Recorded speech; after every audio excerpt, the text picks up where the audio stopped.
RCN. Le son de la différence. Je pense déjà à toi. Bonsoir et bienvenue sur Grand Écran, l'émission cinéma de RCL 90.7. Et vous écoutez donc au tout début de cette émission donc la bande-annonce de Petite Maman, le dernier film de Céline Sciamma qui est sorti donc le 4 juin, si je ne dis pas de bêtises. Car on va parler donc de cette réalisatrice et une filmographie certes courte, mais on va parler un peu plus en profondeur de ses thématiques et notamment de ces thèmes qui sont plus ou moins très chéris en son cœur. Et avec moi j'ai Charlotte. Comment tu vas, Charlotte? Bah ça va bien. Je suis contente de parler de Céline Sciamma. Que tu as d'ailleurs rencontré à Cannes. Non, c'était à Angoulême. C'était à Angoulême, pardon. Ouais, mais c'est le même film qui est passé à Cannes, Portrait de la jeune fille. Oui, tout à fait. Voilà. Oui, c'était le festival. Oui, mais voilà. Et oui, tout à fait. Très intéressante personne, en plus d'être une cinéaste intéressante. Mais du coup, oui. Contente d'en parler. Eh ben, on va en parler du coup vraiment en profondeur durant toute cette heure d'émission, car Céline Sciamma, donc tout d'abord, c'est surtout à la base une scénariste, car elle a suivi une formation donc de scénariste à la FEMIS, et donc. Forcément, à chaque fois à la FEMIS, il y a toujours en fin de remise de diplôme un espèce d'énorme conseil de cinéastes qui vont donc évaluer leur écriture. Et donc c'est Xavier Beauvois qui a donc vu le scénario de Céline Sciamma et qui d'ailleurs l'a soutenu alors qu'il était membre donc jury donc pour son examen final, qui l'a soutenu donc de passer le cap de la réalisation. Et c'est ce qu'elle va faire donc en 2006 donc, et c'est comme ça que va naître Naissance des pieuvres. Donc qui est un film qui revient sur le milieu de la natation synchronisée, notamment qui prend part sur 3 adolescentes et notamment qui s'éveille donc sur l'éveillance de la maturité sexuelle de la fin de l'adolescence. Il y a un peu de tout en fait dans ce film, enfin un peu de tout et de rien. Désolé, fallait que je tape un peu dessus. Mais non, ça c'est mon gros souci là-dessus, c'est que c'est vrai que le principal souci que j'ai vraiment avec La Naissance des pieuvres, c'est le fait que la plupart des réalisateurs, auteurs font ce genre de film qui voyaient très facilement que c'est un scénario, voire même un procédé scénaristique très simple et qui finalement n'a peut-être a du mal à passer le cap de la vraie réalisation visuelle. Après bon, c'est un premier film. C'est son premier film. Ça a dû avoir un budget complètement dérisoire. D'ailleurs, ça a été tourné dans sa région, la région Île-de-France. Oui. Et voilà. Oui, on en reviendra après plus longuement, mais c'est vrai que oui, il y a la simplicité, je pense que c'est quelque chose qu'on peut lui attacher à Sciamma, on va voir si c'est bien ou pas.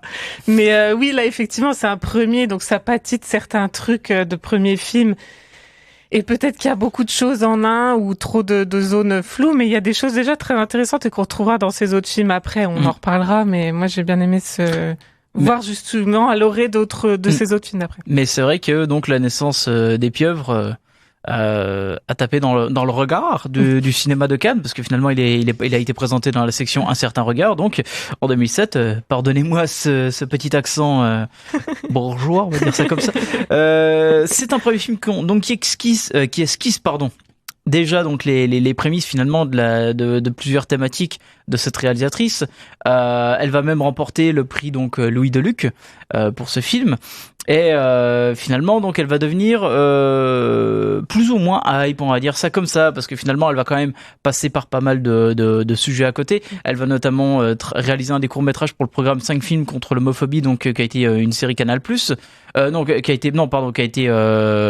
été travaillé pour je ne sais plus quelle boîte de production. C'est pour Canal+. Elle a travaillé donc sur le scénario de base de la série Les Revenants. Ah, donc, d'accord. Ah oui, elle était déjà là. Ok. Voilà. Et c'est après qu'elle va enfin retravailler donc pour son deuxième film, Tomboy, qui va faire carrément l'ouverture du panorama du Festival de Berlin. C'est une réalisatrice de festival. C'est vrai qu'elle est soutenue et t'as raison. Elle a très vite été aimée des cinéphiles. Effectivement. Oui, vraiment on va dire dans le milieu du cinéma, surtout le cinéma, on va dire le cinéma d'auteur. Parce que c'est clairement ce milieu-là dont elle est originaire et dont elle va, on va quand même le dire, le rester. Oui, elle reste. C'est pas péjoratif, non. Attention. Hein. Oui, l'auteur, on l'a, c'est sûr. Sciamma, voilà, comme tu dis, elle scénarise, donc elle écrit de base, voilà. On va voir, est-ce qu'il y a une mise en scène ensuite, mais effectivement, c'est une auteure. Effectivement. Alors, c'est vrai que donc parallèlement à sa carrière de réalisatrice, elle va continuer quand même de travailler sur plusieurs scénarios. Elle va notamment écrire le scénario du film d'animation Ma vie de courgette, donc le film de Claude Barras. Elle va notamment également écrire Quand on a 17 ans d'André Téchiné. Et en même temps, elle va présenter aussi son troisième film, Bande de filles. Qui revient notamment, donc qui a été issu de l'ouverture encore de la quinzaine des réalisateurs à Cannes. Donc elle monte les échelons en fait. Ouais, Certains regards, quinzaine, et finalement Portrait de la jeune fille en feu, ce sera compétition. Donc ça montre plus ou moins aussi l'échelon qui a été mis en place au fur et à mesure. Oui, totalement. Bien sûr. Une évolution dans ce milieu-là, oui, forcément. Oui, là elle a bien fait sa place. Après voilà, on verra comment ces thèmes suivent ça, mais du coup elle a fait sa place, c'est sûr. Revenons un peu plus sur Bande de filles. Donc, il a été sélectionné dans de nombreux festivals. Il est passé notamment à Venise, à Toronto, à Sundance. Il a fait le tour vraiment de tous ces festivals. La critique d'ailleurs a été globalement très positive pour ce film. Elle a reçu plusieurs distinctions. C'est vrai on voit déjà en fait finalement ce que va devenir en fait Siama dans ces trois films-là. C'est-à-dire c'est vraiment la quintessence de ce qu'elle a essayé de faire avec Tomboy et Naissance des pieuvres. C'est un côté très plongé dans le monde réaliste en fait. Ouais, c'est vrai, il y a de ça, effectivement. Elle grimpe un peu avec ses personnages, je trouve. Elle grandit un peu avec. Et du coup, oui. Après, on verra. Bande de filles, je trouve qu'il y a une esthétique un peu différente. Peut-être on peut lui reprocher, mais oui, un réalisme, ça c'est sûr. Elle essaye d'explorer, on va dire, le milieu, les aléas de ces personnages, quoi. Ouais. Alors c'est vrai qu'en plus, pas mal de ces films, notamment, on va le voir après, ont des thématiques très compliquées, notamment Tomboy. Il y avait eu une sacrée polémique parce que le film avait été plusieurs fois présenté dans des écoles et ça n'avait pas plu à certains parents puritains. Ça, on va revenir un petit peu après, parce que ça permettra de revenir en fait sur son style. Mais c'est vrai que dans son travail d'écriture, on a vu que donc avec Ma vie de courgette, André Téchiné, Claude Barras l'ont donc collaboré avec, et même Audiard va enfin sortir son film Les Olympiades, dont la première écriture a été faite par Siama également, quoi.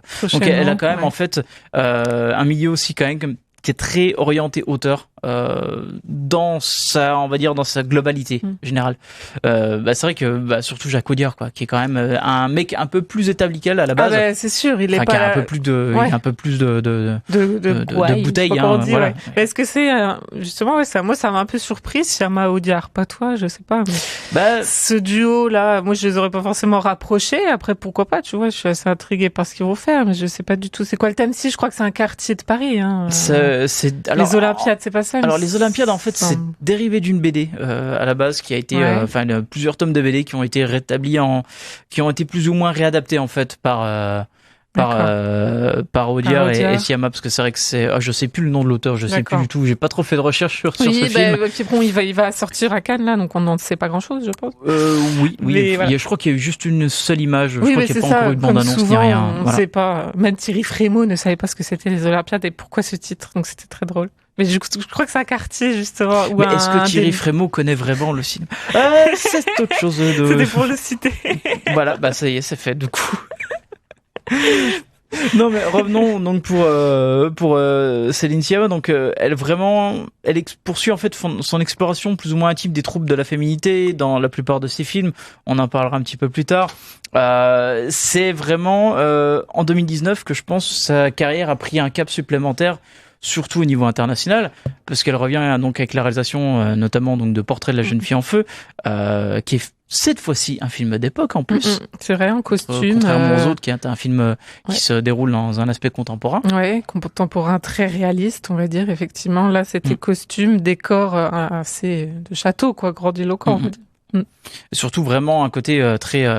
plus esthétique que les autres. Ouais. Là, on voit qu'elle a franchi un cap, je pense aussi. Forcément que c'est une cinéaste un peu plus attendue. Elle a aussi un budget un peu plus supplémentaire qui l'a permis à aider de faire quelque chose d'un peu plus conséquent, je pense, en termes techniques. Et là, finalement, même pas 2 ans après, elle revient donc avec un film beaucoup plus minimaliste, Petit enfant, que tu as vu notamment. Petite maman. Petite maman, pardon. Mais en même temps, petit enfant, ce sont des enfants, effectivement. Bah oui, parce que voilà. Le lapsus est révélateur, oui. Bah oui, et du coup, après Portrait de la jeune fille en feu, c'est assez étonnant. Du coup, on l'a pas vu trop venir. Je sais plus, il était encore dans un festival, peut-être Berlin, Petite maman, et c'est vrai qu'on l'attendait pas. Oui, il est passé à Berlin. Oui, c'est ça, crois. voilà. Et effectivement, après Portrait, qui était assez, on va dire, épique dans la forme, effectivement, là, c'est à hauteur d'enfant, on savait, même avec la bande-annonce, on savait que ça allait être un peu plus minimaliste, effectivement. Et pour l'avoir vu, oui, elle revient un peu vers Tomboy, et du coup, on se dit, ah bah tiens, pourquoi pas un virage, mais tiens, ce retour aussi en enfance. Parce que du coup, ces héroïnes de Portrait, c'était des jeunes adultes qu'on n'avait pas forcément eu avant. On s'est dit, tiens, elles se grandissent et tout, et là, non. Des enfants, deux petites filles, effectivement. Bon, on en reparlera après, mais du coup, bah là, c'est même dit dans la bande-annonce, donc ce sera pas un spoiler. Non, vas-y. C'est pour ça que j'ai laissé la bande-annonce tout en longueur. Vas-y. Et du coup, je ne savais plus à quel moment du film on sait du coup que effectivement, alors on suit une petite fille, voilà, qui dont la mère attend un autre enfant bientôt, voilà. Et donc elle joue, elle s'ennuie. Enfin voilà, Céline Sciamma la suit dans son petit quotidien de petite fille. Elle joue dans la forêt et tout ça. Elle va rencontrer une autre petite fille qui lui ressemble étrangement. Au début, on se dit tiens. Est-ce que c'est la même? Est-ce que c'est un effet spécial? On ne sait pas trop, mais c'est assez, voilà, pas les mêmes coiffures et tout ça, mais quand même, c'est la même. Et du coup, on se rend compte très vite, enfin, on nous dit très vite que c'est, comment dire, la mère du, comment expliquer ça? Que l'autre petite fille, c'est en fait la mère. C'est la mère. De la première petite fille, voilà. Et donc, en gros, mère et fille sont revenus au même âge. Et il y a ce duo, à la même hauteur, quoi. Et j'aime bien cette idée-là. On la sait pas tout de suite quand même dans le film. Mais voilà, elle revient en enfance, du coup, mais il y a un truc de l'âge qui fait que l'adulte est dans le corps de l'enfant. Donc, on va voir en quoi c'est intéressant chez Sciamma, mais du coup, oui. Elle revient à quelque chose d'un peu plus simple. Il y a la même, si je ne me trompe pas, la même directrice photo dans ce film-là que dans Portrait, mais du coup, pourtant, c'est pas effectivement du tout les mêmes décors. Il y a pas les feux de cheminée que dans Portrait et tout ça. Voilà, c'est pas la même image, mais du coup, est-ce qu'il y aurait pas un rapport? On verra ensemble, mais effectivement, elle revient en enfance tout en nous parlant de l'adulte avec une idée un peu de SF là. Et d'ailleurs, pour la petite histoire, les deux filles en fait sont des jumelles. Sont des jumelles. Moi, je t'avoue que j'ai attendu la fin du générique. Je me suis dit, alors attends, si elle a fait un effet spécial, c'est quand même bien fait et tout. Je me suis dit, ouais, des jumelles. Et effectivement, on le voit à la fin. Et bah, il y a ce truc chez Sciamma de chercher quand même, on verra après, mais des acteurs, des actrices souvent. Alors, amateur à la base, oui, pas très connu. Oui, c'est vrai. Voilà. Et du coup, chercher la nature, j'allais dire. On verra Tomboy. Là, j'ai regardé les bonus du DVD où elle voulait vraiment un casting sauvage comme elle avait fait pour Naissance des Pieuvres. Et elle avait pas le temps. C'était un film d'urgence. Elle avait pas le temps de trouver sa petite fille. Et du coup, elle a été vers des agences. Elle avait peur de ce côté un peu, préfabriqué, tu sais, effectivement des petites filles ou petits garçons acteurs. Et là, non, elle a trouvé sa petite perle parce qu'effectivement, l'actrice de Tomboy est vraiment bien. Mais voilà, elle aime bien chercher. C'est un peu sa démarche naturaliste, je sais pas. Oui, il y a un côté très naturaliste chez elle. On va donc en revenir un petit peu plus tard. On va faire tout de suite une pause BO. Donc, issu du film Bande de filles Dark Allies de Light Asylum. Et voilà, donc c'était un extrait issu du film Bande de filles où ça aime beaucoup de faire des effets sonores subtils. On va donc revenir en profondeur plus sur le style et les thématiques fétiches de Céline Sciamma. Et c'est vrai que le premier qui me vient en tête, même si je l'ai pas mis en premier dans le plan, mais forcément c'est le premier qui vient en tête parce que je pense que ça va être le plus long, du fait de sa filmographie qui revient constamment là-dessus, c'est finalement l'enfance. L'enfance et surtout la relation avec le monde des adultes. Ouais, c'est vrai que c'est bien de mettre en rapport ça. Et comme je te disais, petite maman, tu te dis, elle retombe en enfance, voilà. Et en fait, c'est une adulte dans un corps d'enfant, donc c'est pas inintéressant quand même. Voilà. Et elle revient, voilà. Et je me disais, en préparant cette émission, est-ce que du coup, elle va toujours revenir à l'enfance? Est-ce que c'est une réalisatrice qui va toujours revenir vers des personnages qui grandissent, mais voilà, qui sont quand même toujours un peu attachés à l'enfance, tu vois, je sais pas, je me demande. Les adultes dans ces films, Tomboy ou lequel, même Courgette, enfin, les adultes sont pas forcément les méchants ni rien, mais ils sont par exemple coupés ou ils sont en fond, les voix, petite maman, c'est ça, la mère, elle disparaît. pendant Oui, une grande voilà. partie du film. Mm. Donc je dis voilà, les adultes, déjà les enfants doivent se trouver eux-mêmes. Peut-être, je sais pas, il y a Dans peut-être un truc Tomboy, mystique. la mère est enceinte, donc elle C'est peut pas ça. s'occuper de Elle est ces deux alitée, jeunes c'est filles. ça. Et du coup, elles sont un peu livrées à elles-mêmes presque. Hein. Et le père est pas Dans trop Ma là. vie de courgette, c'est un orphelinat. Tout à fait. Bah ouais. Donc, C'est vrai que il y a ça un peu de ça résonne. aussi. Ouais, ça résonne beaucoup. Bah c'est ouais. Dans La naissance C'est des des pieuvres, si enfants je dis tous. pas de bêtises, on voit même pas les parents. Alors, écoute, je réfléchis pour l'avoir vu il y a quelques jours. Non, je crois pas. T'as raison. C'est une fille, ouais, qui sort de sa chambre par la porte-fenêtre, qui ne, ouais, ça répond à la porte. Les parents sont derrière, Voilà. mais on les voit jamais. T'as raison. Dans Bande Ouais. de filles, la seule figure d'autorité, c'est le frangin Ouais. de Mariam.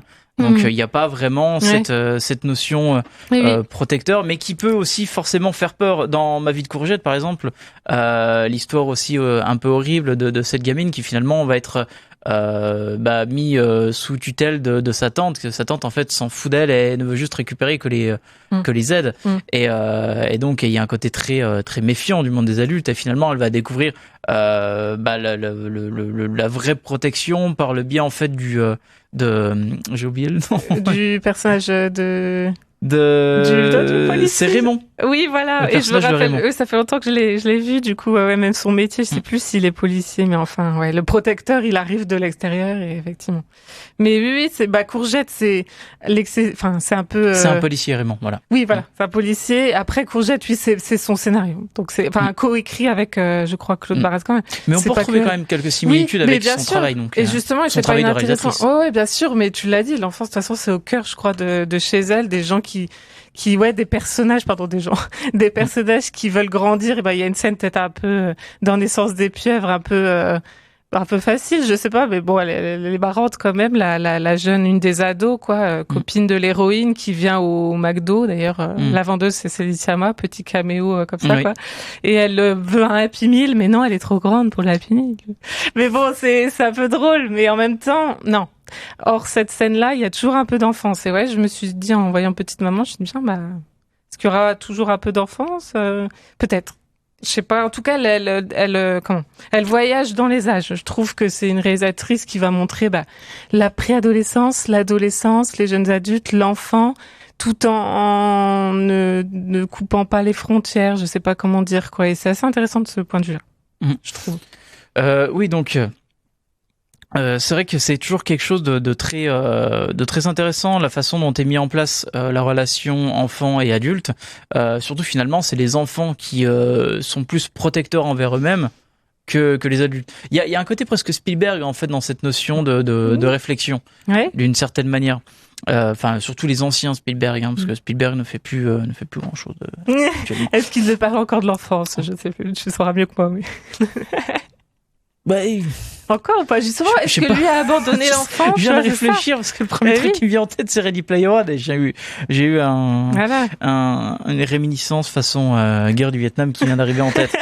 Ouais, parce que lui a abandonné peut-être l'enfant qu'il avait en lui et Sciamma, pour l'instant, non. Non, il a ce côté enfant, mais il a ce côté Ouais, enfant bas oui. du front, je pense, qui est revenu en fait. On va arrêter de parler de Spielberg. On n'est On pas là pour dérive. parler de Spielberg, on On est dérive. là pour parler de Céline Sciamma. Parce que finalement, c'est vrai qu'il y a des personnages qui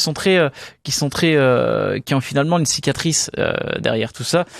Comme je l'ai parlé avec Courgette aussi, avec cette idée d'orphelinat, c'est l'adulte responsable de la petite Camille. Donc c'est sa tante qui ne l'aime pas. Il y a tout ce côté en fait qui est pesant sur ces personnages.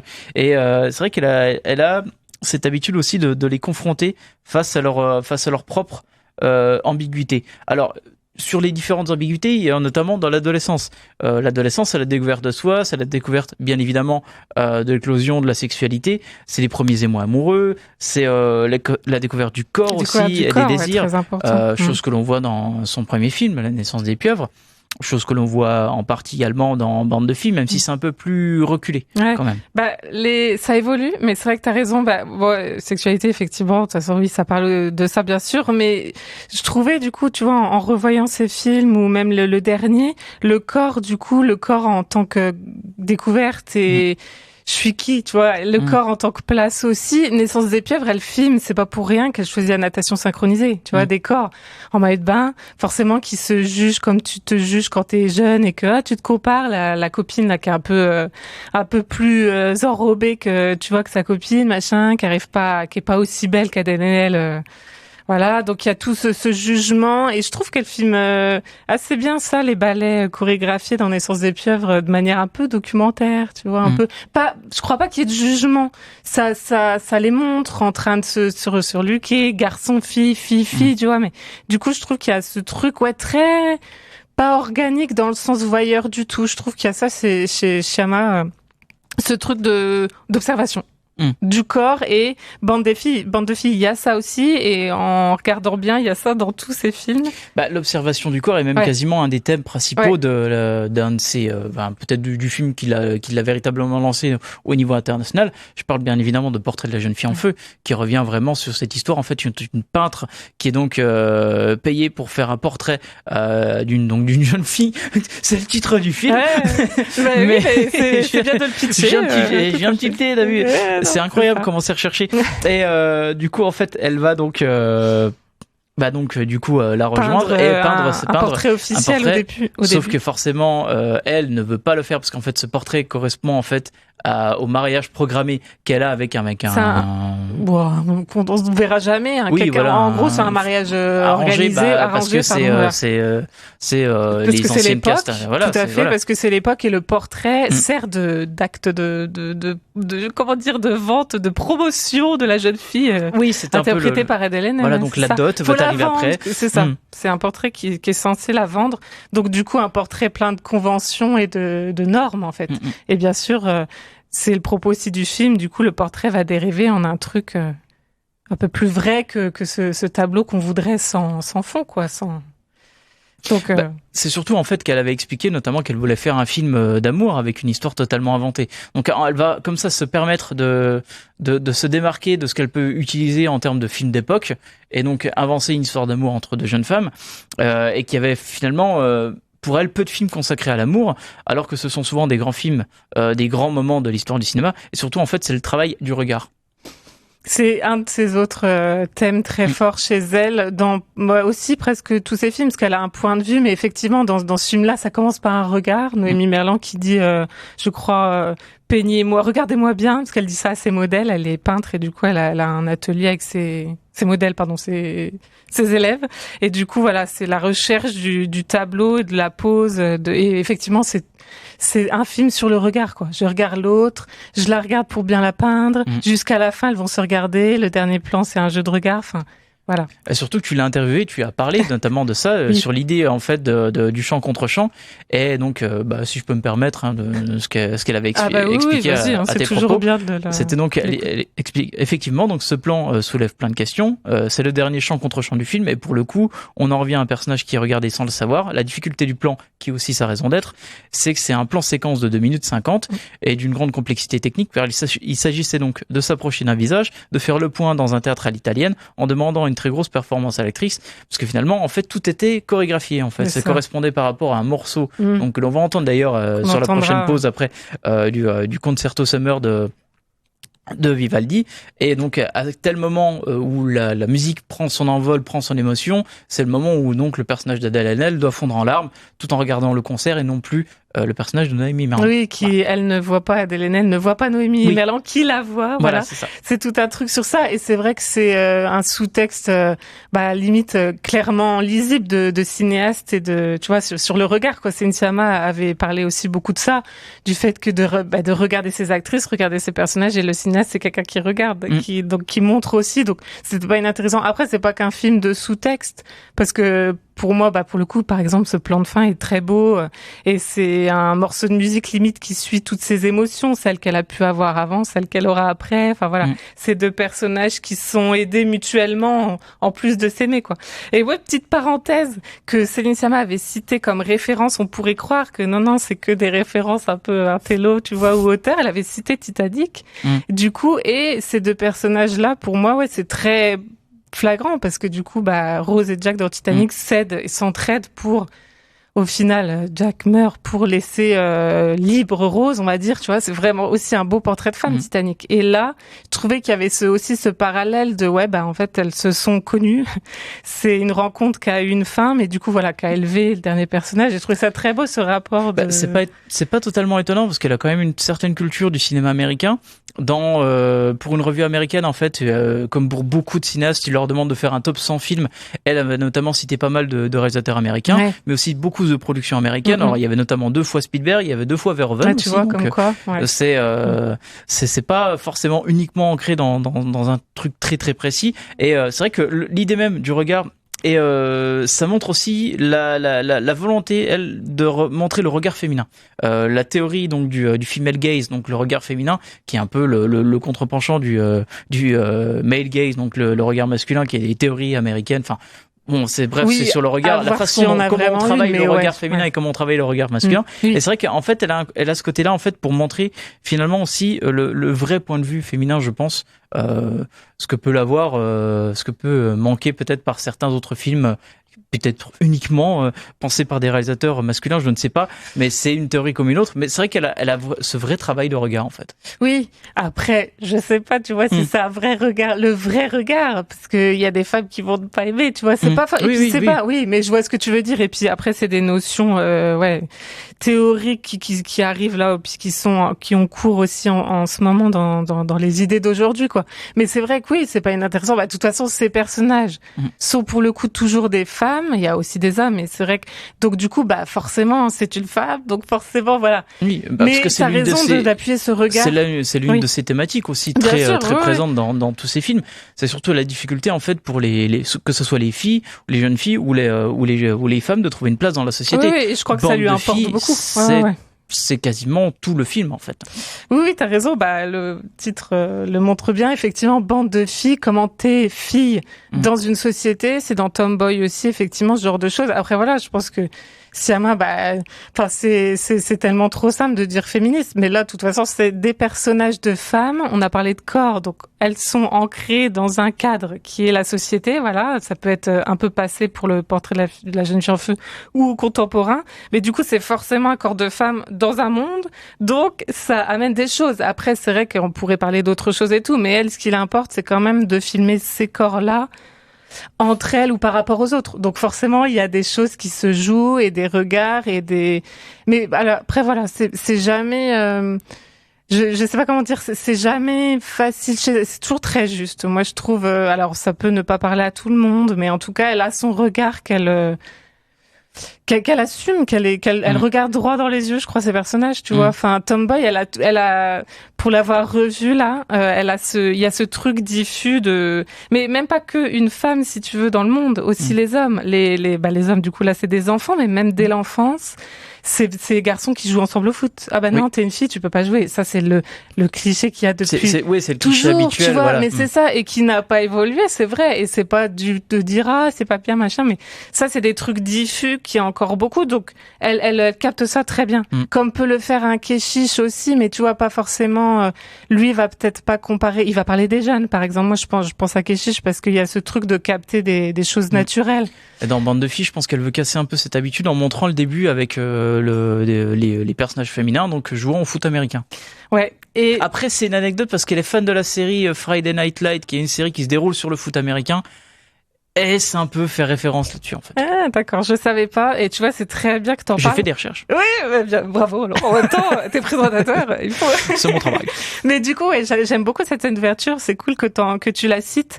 J'aime pas tout dans ce film, mais la scène d'ouverture avec ces gros corps, justement, monstrueux. Avec les vraies protections. Parce que forcément, même dans le foot américain féminin. Des grandes épaules. Ouais. Elles ont des protections, forcément, au niveau des épaules, le casque. Le casque. Et du coup, on sait même pas qui se trouve en dessous. On démarre le film comme ça, et je trouve ça génial de commencer comme ça avec ces femmes avec une carapace. Ça dit beaucoup, quoi. C'est typiquement l'image du cinéma. Voilà, le propos est dès le début. Et du coup, on parlait de corps, et là, tu vois, Bande de filles, c'est des corps avec des carapaces, et ça parle de ça, bande de filles, des filles qui veulent se faire respecter. Et comme surtout ce personnage féminin, voilà, parce qu'elle se cherche. Elle veut s'imposer soit dans sa famille, et surtout dans sa famille, dans son école. À l'école, elle est on lui C'est demande ça. pas d'intégrer la seconde, donc elle veut faire elle On doit faire lui un dit, CAP. ouais, c'est ça. Du coup, tu elle vas va aller en quitter. CAP. Oui, voilà. Du coup, elle va Injonction, quitter l'école. sociale. Elle va donc rejoindre cette bande de filles, du coup, qu'elle va Ouais, s'intégrer là-dessus. Elle va intégrer. changer de coiffure. Elle va essayer de s'émanciper. Mais à fait. finalement, en fait, il y a le poids du quartier aussi qui est là. Bon, c'est vrai que je suis pas un grand fan de ce film parce que je trouve qu'il est assez caricatural. La Il façon peut dont l'être. par certains moments, c'est d'une facilité Ouais. qui est un peu complexante Ouais. pour moi. Ouais. La façon de représenter le quartier, notamment les coins de, je crois que c'est les coins de la Défense. Ouais, je sais plus c'est quel quartier exactement. Ou Ouais. c'est peut-être un Saint-Denis, je crois, je sais plus très bien En tout fait. cas, c'est l'imagerie du quartier. Mais du coup, oui, donc ces personnages-là, en fait, vont plus ou moins vivre forcément des cas que l'on a peut-être déjà vus ailleurs, notamment quand elles vont se balader dans le Forum des Halles, quand elles vont finalement aussi se battre pour représenter leur quartier. Il y a aussi ce côté-là Il y a côté qu'on n'avait gang. plus trop l'habitude de revoir, et que finalement, ce qu'avait essayé de remettre un peu la Jli d'ailleurs dans la Marseillaise, et ce que l'on voit légèrement dans ce film, il y a ce côté aussi finalement où c'est se venger d'un autre personnage en fait, d'une certaine manière, mais surtout en fait pour s'émanciper de tout le reste. Ouais, Il y a une façon de représenter ça en fait. Oui, bah tout à fait, ça parle de ça, bande de filles. Je suis d'accord avec toi, j'aime pas tout le film, et il y a des moments du coup un peu trop accentués, un peu trop tic. Je sais qu'à un moment elle grime. Elle transforme son héroïne en garçon, enfin je sais plus trop. Presque en garçon à la fin, ouais. Et du coup c'est ce truc un peu trop franco-français, ça, de corps des actrices. En plus c'est des actrices du coup non professionnelles, celles au départ à l'époque de Bande de filles, qu'on modèle un peu. Alors que du coup ça partait très bien avec cette séquence d'ouverture de corps, et puis comme tu dis c'est une histoire d'émancipation, et comme dans tous ces films. Et du coup il y a des trucs peut-être un peu trop accentués, alors que t'as pas besoin de ça. Elle pourrait être plus fin, elle l'est souvent plus quand même, Siama, mais oui, du coup, en tout cas, sur la thème. En fait, c'est surtout le dernier acte, en fait. Oui, c'est ça. Je suis d'accord avec toi. Ce film, voilà, gagnerait à plus. Après, il y a une démarche. C'est vrai qu'on peut peut-être lui reprocher. Ah vous venez pas de la citer. Enfin, je sais pas où elle est née, Céline Sciamma, mais c'est vrai qu'elle a fait la Fénix.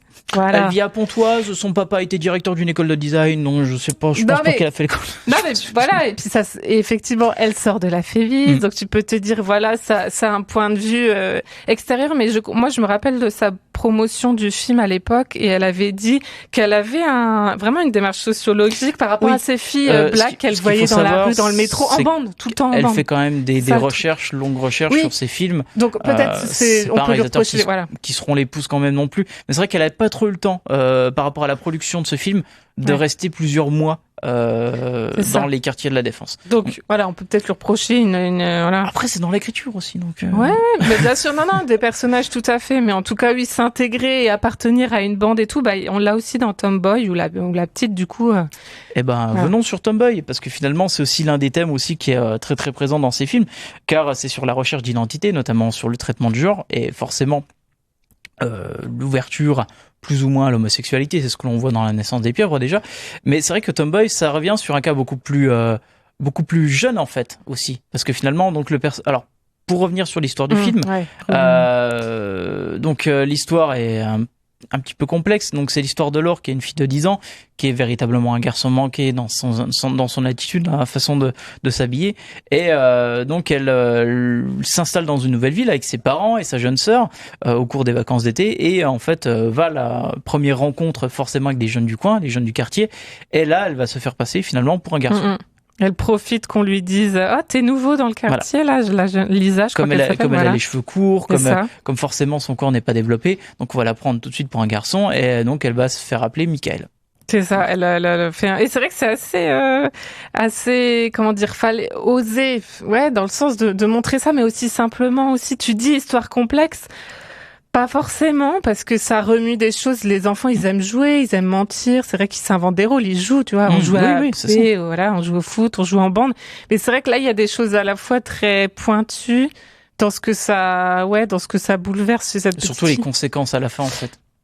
C'est ça, mais du coup, effectivement, on attend que la mère arrive, mais voilà, parce qu'elle fait sa petite scène. Hein, je suis Michael, pardon, Michael pour les autres. Voilà, elle, tout le jour dehors, elle devient un garçon, et une fois chez elle, ça s'inverse. C'est la petite sœur et dans la combine, quoi. Donc on attend ça un peu. On se dit bah tiens, quand est-ce que ça va tomber, quoi. Et surtout que c'est un film, comment dire, qui est vraiment pas méchant, mais c'est vrai qu'il s'est pris on va le dire dans un terme anglais, un shitstorm un petit peu prononcé. Déjà, quand on est visé par l'association catholique Civitas, c'est très compliqué parce que le film a été notamment diffusé par la chaîne Arte et ils avaient eu quand même failli le déprogrammer quand même. Le film a quand même été diffusé. Le film est passé plusieurs fois aussi dans certaines écoles pour parler aussi de l'explication de qu'est-ce que c'est le genre finalement. Donc il y a eu plusieurs aussi contextes compliqués dans certaines écoles. Finalement, ça s'est plutôt bien passé avec les enfants. Ils ont compris aussi le point de vue de l'enfant et des parents. Parce que forcément il y a aussi cette scène fatidique où la mère découvre en fait que elle se faisait passer pour un garçon. À cette scène, c'est ça. On s'attend forcément à cette scène et forcément le personnage, on comprend qu'en fait il ne va pas réagir de la meilleure des façons possibles. Mais quasiment en fait c'est le questionnement de ce que je peux penser. Je pense à tous les parents, c'est comment peuvent-ils réagir sur cette manière-là. Mais voilà, mais je trouve qu'il n'y a pas trop de jugement de la mère. Enfin, c'est assez bien. Je pense pas, parce qu'en fait, la plupart de tous ces plans, en plus, on ne voit pas son visage. Tu parles de la mère? De la mère. Oui. Alors ouais. Parce que ça reste du point de vue de l'enfant. C'est ça. On est avec la petite sœur ou avec Laure, Michael, quoi. Mais du coup, je crois que ça a été. Je sais plus si ça a été à Lissin au cinéma ce film, mais effectivement, en tout cas, étudié dans des écoles. Mais je pense que maintenant, il est revenu. Bon, réhabilité. Non, c'était juste en fait l'association catholique qui foutait à la merde. Oui, bon, en vrai.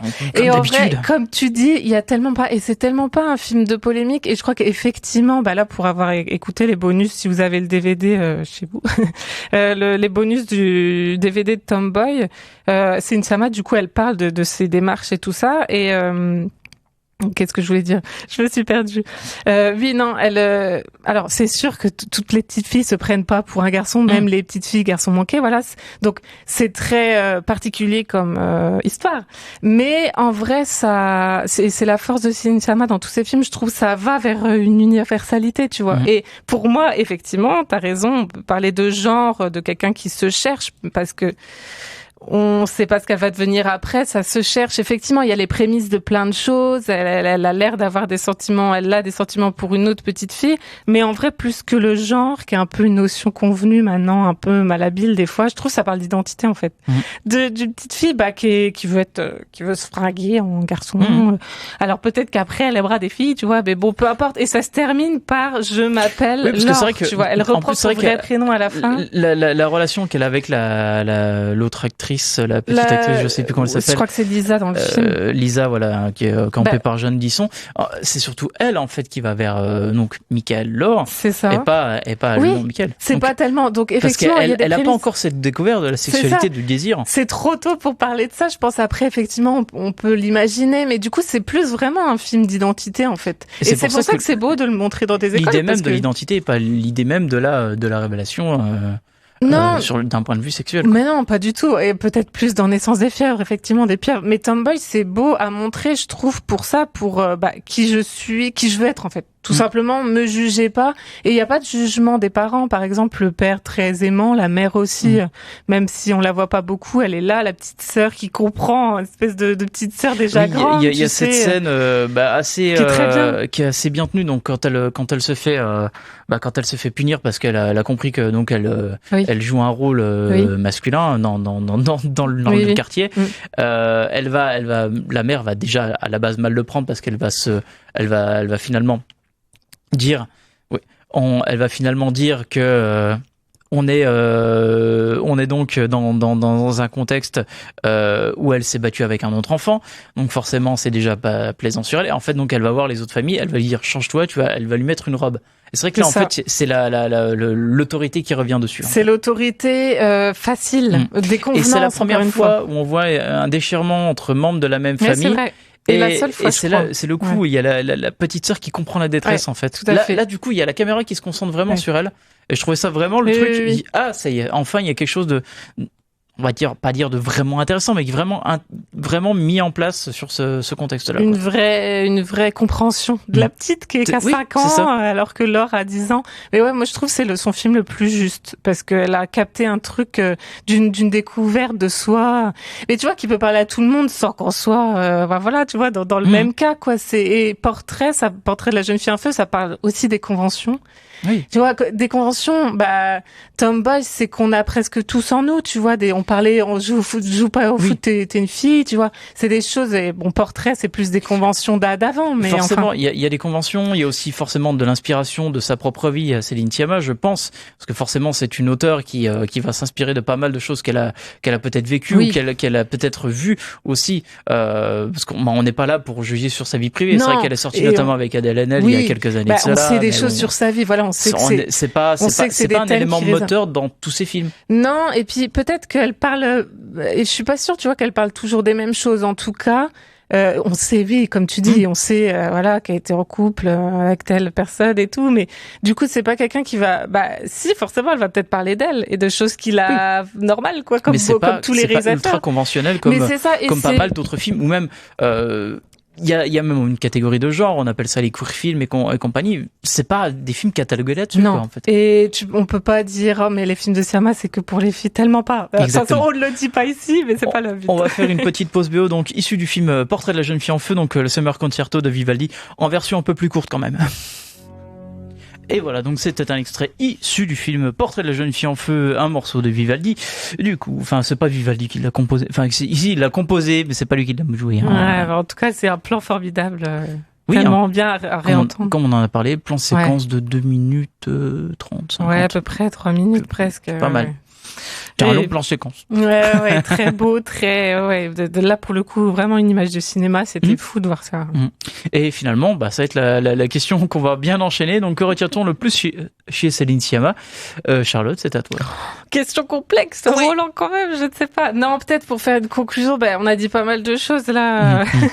Alors que 5 films, du coup, et quelques scénarios, mais c'est vrai que du coup, voilà, c'est une réalisatrice qui attise ma curiosité, dont je n'aime pas tout dans le film. En tout cas, j'ai toujours un intérêt pour ces films. Le dernier, par exemple, ne m'a pas touché comme Portrait de la jeune fille en feu. Mais enfin, voilà, c'était une belle idée sur le temps, sur l'âge. Et pour conclure, peut-être retenir de Céline Sciamma, je dirais que c'est une réalisatrice du grandir, de comment être avec soi-même, du corps, peut-être presque du corps en mutation, du coup, tu vois. Elle pourrait, son dernier, c'est presque un film de genre, quoi, si on voudrait. Donc, c'est presque des thématiques du cinéma de genre. Il a presque un côté fantastique, finalement, parce que c'est une fille qui découvre sa mère, qui est devenue une petite fille qui lui ressemble comme de gouttes d'eau. Donc, mais c'est dans la forêt, c'est les pieds dans la forêt et tout ça. Donc, c'est très naturaliste comme elle aime le faire. Parfois très simple, mais sous cette simplicité, il y a quand même des idées, voilà, de souvenirs, d'âge, le dernier, c'est la grand-mère qu'on associe, la grand-mère, la mère et la petite fille. Donc voilà, moi je retiendrai ces personnages. C'est un peu je retiendrai pas forcément un film, mais ces personnages et du coup dans les bonus là dont je vous ai parlé tout à l'heure, elle dit que mes films c'est des films de personnages. Et ça a l'air tout simple, mais du coup elle dit c'est des figures qui se détachent sur des fonds. Dans Tomboy, il y a beaucoup de c'est pas extrêmement travaillé dans le sens, tu vois, il y a une esthétique qui prendrait le pas, quoi. Mais du coup, c'est la petite, du coup, à ce qui donne l'affiche de Tomboy face à une toile fleurie, quoi, et c'est son portrait. Et je retiendrai peut-être le portrait, voilà. La notion de portrait, du coup, portrait de la jeune fille en feu, mais pas que, il y en a toujours un dans ces films. Et ces personnages qui arrivent à une victoire, quoi. Victoire, c'est le prénom que se donne l'héroïne de Bande de filles. Je retiendrai ces beaux personnages à chaque fois, il y a pas toujours cette émotion. Moi, mon préféré, c'est peut-être Tomboy et Portrait de la jeune fille en feu, qui sont pas du tout les mêmes films. Mais chez elle, voilà, pas du tout. Mais du coup, voilà, il y a toujours quelque chose de très intéressant chez elle, des motifs, des thématiques qui reviennent, qui lui tiennent à cœur, effectivement, mais sans jamais redire la même chose, ou tisser un fil, tu vois, un peu comme tisser un film, et une vraie démarche de cinéaste. Du coup, dans l'interview que j'ai faite d'elle, mais même à l'entendre parler comme ça, voilà, c'est toujours quelqu'un qui a une vision. Donc on peut ne pas aimer, peut-être trouver des fois un peu ennuyeux, ou voilà, je ne sais pas. De toute façon, chacun est libre de penser ce qu'il veut, mais c'est vrai qu'elle a une vision, des choses à dire, à proposer. On verra la suite, mais voilà, je retiendrai ces personnages qui veulent grandir en étant ce qu'ils veulent. Donc, pas forcément d'étiquette à leur apposer dessus, comme Tomboy, tu vois, c'est Laure, voilà. C'est elle qui se trouve à la fin, donc je retiendrai son cinéma de personnage très beau. Eh ben, écoute, moi de mon côté, ce que je retiens le plus finalement, c'est peut-être c'est parce que mon côté technicien revient à la surface. C'est vrai que je trouvais que Tomboy avait un côté vraiment très lumière que naturel, très naturaliste, très documentaire. J'ai l'impression que c'est péjoratif ce terme-là, mais non, ça l'est quasiment. C'est plus ou moins quand même. Ah bon, selon toi, d'accord. Ok. Mais Portrait de la jeune fille en feu, je trouve qu'il y a un vrai travail de photographie. D'ailleurs, la photographie de Claire Maton, c'est sa première collaboration avec donc Céline Sciamma, et je trouve qu'il y a un vrai travail de composition, ce qui lui a permis aussi de magnifier les plans qu'elle avait notamment travaillé, donc notamment le plan de fin, le fameux plan séquence. Il y a aussi les plans de nuit. Ouais. Dans le château, on voit qu'il y a vraiment une inspiration, qu'elle a vraiment repensé à des travaux de films qui ont vraiment travaillé sur la lumière naturelle, comme l'a pu le faire Kubrick en son temps avec Barry Lyndon. Je ne compare pas les deux, bien évidemment, mais je parle bien évidemment aussi que le travail de la lumière naturelle est quand même assez essentiel dans ce film et est vraiment extrêmement bien travaillé, notamment les plans de nuit où d'ailleurs la robe d'Adèle Haenel commence à prendre feu parce qu'elle passe à côté d'un champ, d'un feu de foyer. Donc il y a ce côté aussi très troublant sur forcément le travail du regard, comme le film est quasiment à fond là-dessus. C'est vrai que je trouve que il y a un vrai travail porté sur la vraie notion. Après, je pense que c'est peut-être parce qu'elle a eu un film avec un budget un peu plus conséquent qui lui a peut-être permis de faire quelque chose de plus travaillé. Oui. En plus, ce film, pour la première fois, je crois, c'est en dehors de la région parisienne. C'est vraiment un cadre plus idyllique. Il voyage un peu, effectivement. C'est Quiberon, qui est en Bretagne. Des grands espaces, tout ça. Avec des très grands espaces. Mais ça donne une grandeur à l'histoire d'amour qui aurait pu être plus simple. Cette beauté que tu cites, esthétique et en lien, je trouve. Rien que l'arrivée du personnage de Noémie Merlan avec la petite barque d'eau. Je trouve qu'il y a vraiment quelque chose de très intéressant et de très travaillé pour le coup. Ce qui permettait de donner forcément l'envie sur la suite des choses. Après, que l'on aime ou pas le film sur l'histoire, rien ne m'importe là-dessus. Ce que je retiens finalement surtout, c'est vraiment le vrai travail de technique qui lui a permis en fait d'avoir un vrai travail finalement en fait presque à l'ancienne, alors que le film a été tourné en numérique aussi. Oui. Donc il y a aussi ce côté-là où finalement la part belle des choses des techniciens, donc que je retiens, donc Claire Maton a vraiment fait un bon travail là-dessus, quoi. Écoute, on va terminer là-dessus du coup. Oui, de toute façon voilà, c'est une jeune réal encore on va voir ce qu'elle va faire par la suite, mais là c'est quand même 5 films assez intéressant, assez divers, et du coup ça c'est plein de promesses, et pas que, elle est assez installée comme on l'a dit, mais voilà, il y a plein d'images déjà qu'on retient, des thèmes exactement. Très on va terminer donc avec un morceau issu du film Tomboy. On revient donc la semaine prochaine pour parler de la French New Horror, donc elle est notamment liée donc à la sortie du prochain film de Julien Mourier et Butillot, et on revient donc finalement dans 2 semaines. On va enfin la faire, notre première revue critique de l'année. Wouhou, le cinéma revient en salle. On a vu pas mal de films en juin, préparez-vous parce qu'elle va être particulièrement dense, très dense même. Ciao tout le monde. Salut. RCN, www.rcn-radio.org